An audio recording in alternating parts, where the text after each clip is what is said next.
Chères auditrices, chers auditeurs d'Art Poésie, attendez-vous à un trip poétique de première bourre, à du slam de haut vol. Oui, volons le feu, à nous l'alchimie du verbe.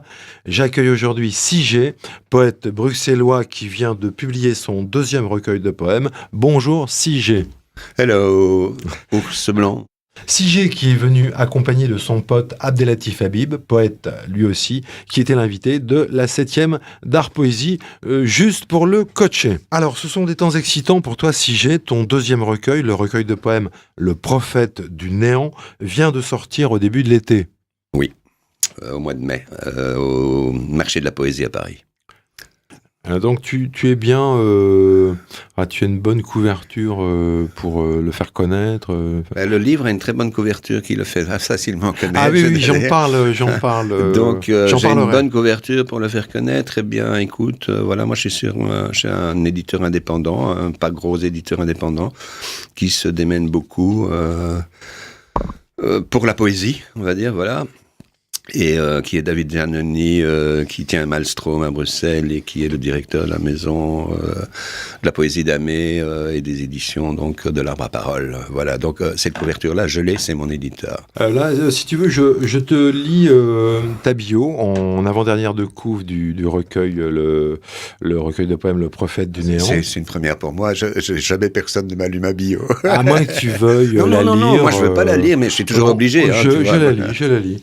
Alors, je vous lis la bio de Sigé.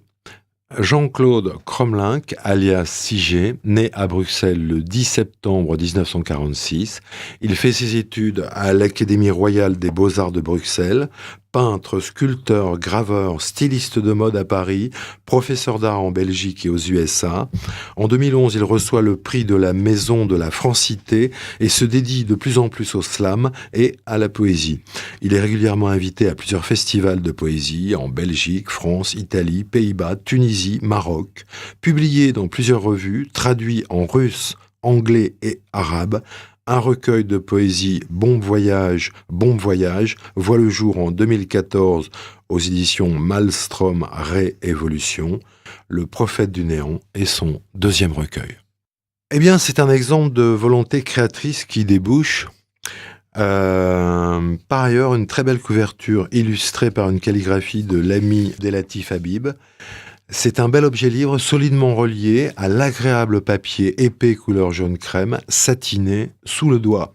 Bref, tout ce que n'auront jamais les tablettes, sans même parler de l'odeur du livre papier. Oui, c'est vrai que voilà, Maelstrom et la Maison de la Poésie d'Amé et donc l'Arbre à Parole ont leur propre imprimerie et donc nous les auteurs, on participe à tout ça. À voir un peu dans quelle collection on va être, ce qu'on va proposer comme couverture, et puis quel genre de bouquin on attend, etc.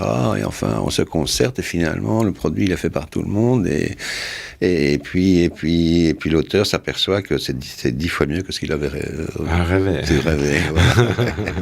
On t'écoute quand tu veux. Ok, s'il faut lire, je vais lire un texte au hasard, voilà. Donc, dans Le Prophète du Néant, ton deuxième recueil de poèmes qui vient de sortir. Voilà, ce livre est un livre de poèmes soufis, qui fait référence aux poètes soufis de l'an 1000, qui étaient extrêmement croyants, mais qui n'avaient pas encore été islamisés à l'extrême. Et donc, pour eux, Allah était celui qui nous donnait le vin, les filles, et leur bouche à embrasser et à prendre sur nos genoux pour le boire. Et donc, je ne suis pas tout à fait là-dedans, parce que ce sont aussi des révolutionnaires, parce que l'islamisation intense va arriver, et qu'ils vont devenir des parias, et qu'on ne va pas aimer ça du tout, alors qu'ils sont de grands croyants en Allah. Hein, voilà. Oui. Et donc, ça m'intéressait pour ça. Voilà, c'est ça le recueil, en fait. Et donc ici, je tombe sur un texte qui s'appelle La prière, parce que j'ouvre au hasard, et puis j'oublie très facilement ce que j'ai écrit, et donc voilà, je vais le lire avec vous. Dans l'ablution de la pluie battante juste avant l'appel, humblement courbé vers le sol, en moi, je cherche les étoiles. Le psaume des mots s'enchevêtre aux accents de Yud intégrés dans la voix. Il est un instant rare, de voir la lumière poindre où il faisait ténèbres. Mon front, 3 fois touche la terre, son parfum m'envahit, et mes doigts s'y enfoncent, comme l'arbre les racines. Je suis tout un est tout, le jour se lève. L'échine se redresse, c'est l'érection de l'homme, debout sur l'horizon comme corde tendue, le regard au lointain pour garder l'équilibre. La geste est accomplie. Ce que je pensais être des étoiles sont perles de pluie, prisons de lumière, qui, au faîte des branches, s'accrochent en tremblant. Cette féerie est sur terre. Je remercie pour l'offrande un peu penaud, de n'avoir en sacrifice donné que mon regard, et de tout recevoir. J'ai entendu l'appel. Les jours, d'entre les jours, vont et viennent, jamais ne se ressemblent, et inlassablement, quémande mon union. Telle s'épanche ma croyance en mon âme vagabonde, j'ai accompagné le silence dans le réveil du jour. Rien ne trouble la lumière qui étend son territoire jusqu'à ce que tout soit blanc. Blanc est tout, surtout la dune dont chaque poussière contient le monde qui l'entoure. Que le non-dit est tout, tout est non-dit. La calligraphie pour le dire tient dans le grain de sable, dans une goutte de pluie, dans une larme sincère, dans une fleur qui offre sa couronne, bleue comme le ciel naissant du jour, se prosterne devant le soleil, dans la clameur des rumeurs à venir. Écoute, bravo, j'ai envie d'en lire un mois aussi à la suite. Volontiers, parce que là, je... Écoute, tu as une voix qui passe bien, je trouve un timbre intéressant. Bon, tu m'arrêtes si je suis trop flatteur, hein, c'est un défaut chronique. Je vais pas t'arrêter parce que moi, quand on me flatte, j'entends rien, donc je sais pas arrêter. En tout cas, moi, j'ai vraiment apprécié ta lecture. Alors, je vais en lire un, toujours dans ton recueil paru récemment, Le Prophète du Néant. Le poème « Trouver la patience », qui trouve du concret au néant et de l'impalpable au tout, se déplace avec l'assurance lente et massive d'un continent sur le vaisseau des âmes. Au pied encore des chaînes infinies à longuement traîner, préparez-vous à être stupéfiés dans le chaos de la tranquillité, main tendue dans la lenteur extrême que le bien met à se faire. La torture de l'esprit et des chairs vient empêcher l'oubli. Au creux des nuits qui se disloquent, cruelles et incandescentes, il nous faut être ciel de pierre, homme éruptif, de fer, d'ébène, tendre comme le fruit mûr, impatient de trouver la patience. Alors, tu vois, c'est là qu'est la magie. Je me l'impose déjà à moi-même. Quand j'écris, je relis très vite pour voir s'il y a des fautes, mais j'essaye de plus voir ce que j'ai pensé. Et puis, je ne vais plus le voir, le poème. Je ne vais le sortir que pour la première fois devant un public. Et donc, tous mes poèmes, je les dis d'abord une fois devant le public, avant de les lire vraiment. Donc, c'est là que je les lis vraiment. C'est là que je sais s'ils doivent être corrigés, etc. Et il y a parfois des amis qui, comme toi maintenant, me font la surprise de lire mon poème. Et à chaque fois, je ne me reconnais pas. Je suis émerveillé. Je m'éblouis moi-même. C'est affreux à dire, quoi, tu vois, mais c'est vrai. Et donc, voilà, un autre le dit, et tu entends autre chose, c'est le poème de quelqu'un d'autre, c'est devenu le tien quelque part, tu vois. Et donc, je peux l'admirer. Oui. Tu vois. Voilà, et ben, c'est magnifique, hein. Voilà, c'est des cadeaux chaque fois que quelqu'un dit mes poèmes, tu vois, c'est des cadeaux parce que tout d'un coup, ils prennent une profondeur que moi je n'entends pas quand je le dis moi-même, quoi, tu comprends, c'est ça que je veux dire. Ouais, tes poèmes ne cessent pas déchiffrer d'emblée, mais dès que l'on y parvient, c'est une révélation. Hein. Et ce titre, j'ai le prophète du néant, comment le situerais-tu ? Donc, je dis toujours, d'abord et tout de suite, et surtout à tous mes amis arabes ou du Maghreb, en tout cas, à qui je disais, voilà, j'écris le poète du néant, ils me disaient le poète du néant. Les Français et les Belges, ils disaient le prophète du néant, évidemment, Charlie venait d'arriver. Et donc, on avait déjà oublié Khalil Gibran et le prophète. Là, tu vois, le prophète, maintenant, c'était le vrai prophète, tout d'un coup, dans la bouche de tout le monde. Et dans celle des gens du Maghreb et dans celle d'Occident. Et donc, je disais, oui, le prophète du néant, c'est moi. Tu vois, il y a des tonnes de prophètes, quoi. Voilà. C'est pas parce qu'on dit le prophète qu'il y a un prophète, c'est le prophète, mais il y a tout plein de prophètes. Voilà. Donc, je peux être un de ces prophètes, voilà. Oui, chacun qui est dans la mesure de transmettre une bonne parole, quoi, voilà. Ben parce que l'artiste est un prophète, le poète est un prophète, c'est quelqu'un qui dit des choses qu'on va entendre plus tard et qu'on va seulement comprendre à ce moment-là. Voilà. Alors, Abbaye de Thélème, aime et fais ce que tu veux, l'esprit du soufisme du 1er siècle, si.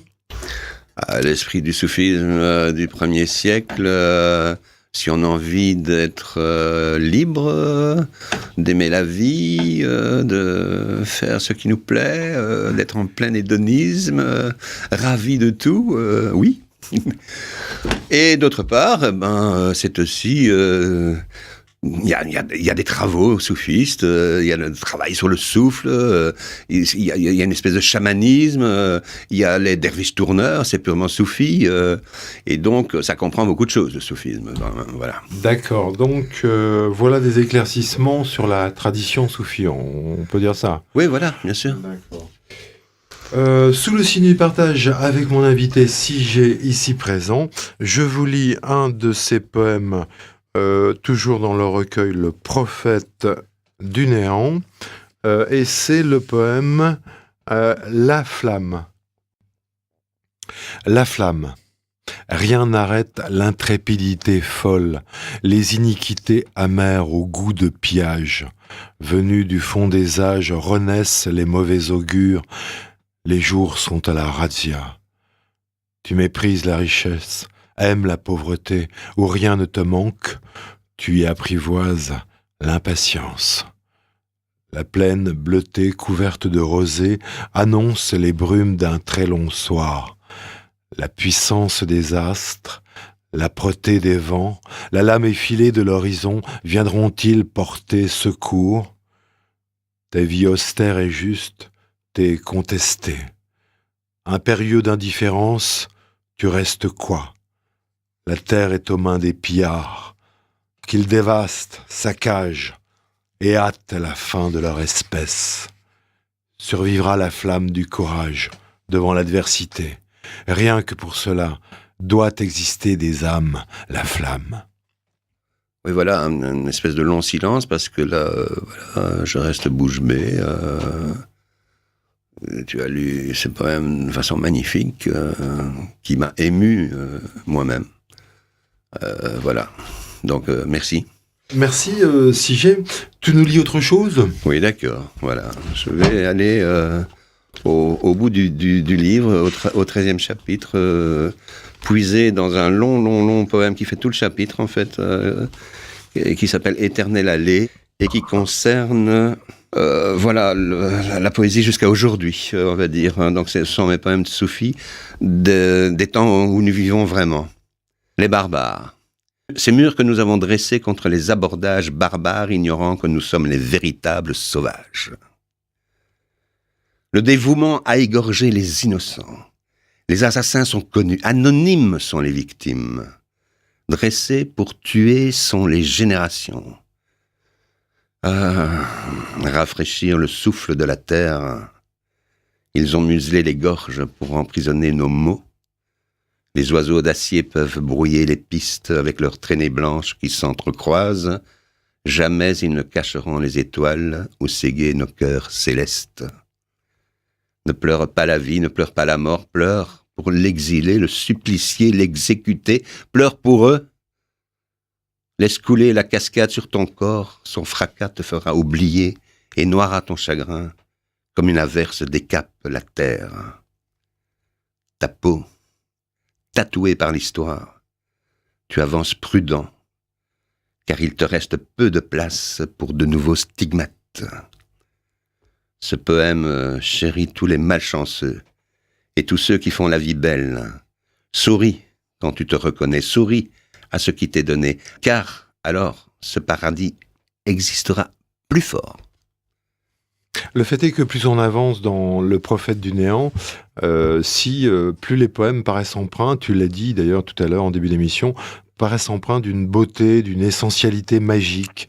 Bon, cela s'explique aussi parce que, parvenu à la moitié du livre, et je te remercie de me l'avoir fait, au passage, de me l'avoir fait envoyer par ton éditeur, ça m'a permis de le parcourir pendant tout le mois d'août, chaque soir, quelques poèmes, c'était vraiment initiatique. Donc, parvenu à la moitié du recueil, on a déjà pris du recul, on sait mieux voir. Donc, c'est ce que nous allons voir, et je vous en lis un autre qui s'intitule « Le Foum ». Le Foum, avec des voix au son de chutes d'eau, de glissements de feuilles sèches sous le vent, la musique du monde devient parole. Revenue au large de la rive, entre l'oubli et l'absence, la houle et les vagues, dérivant vers un ailleurs d'écume. Le mot est tranché sur la lèvre, que sa tiédeur habite encore. Ce couperet te fige. Lourd de tes songes, vêtu de sable et d'algues, comme un fantôme de brume rongé par la rouille, avec aux yeux l'invisible horizon des nomades. Grondé, rudoyé, menacé, les mots roulent dans ta bouche close, impossible à ravaler comme un baiser fatal. Muselé aux joues de l'oppression, interdit de divulgation, les mots frissonnent entre tes dents, à l'aube froide de l'humanité. Et le foum veut dire bouche, entrée, par exemple, le foum de la vallée. C'est bien d'entendre ces poèmes par quelqu'un d'autre qui les sent et qui les dit. C'est bien, ça fait du bien. Ça fait beaucoup de bien.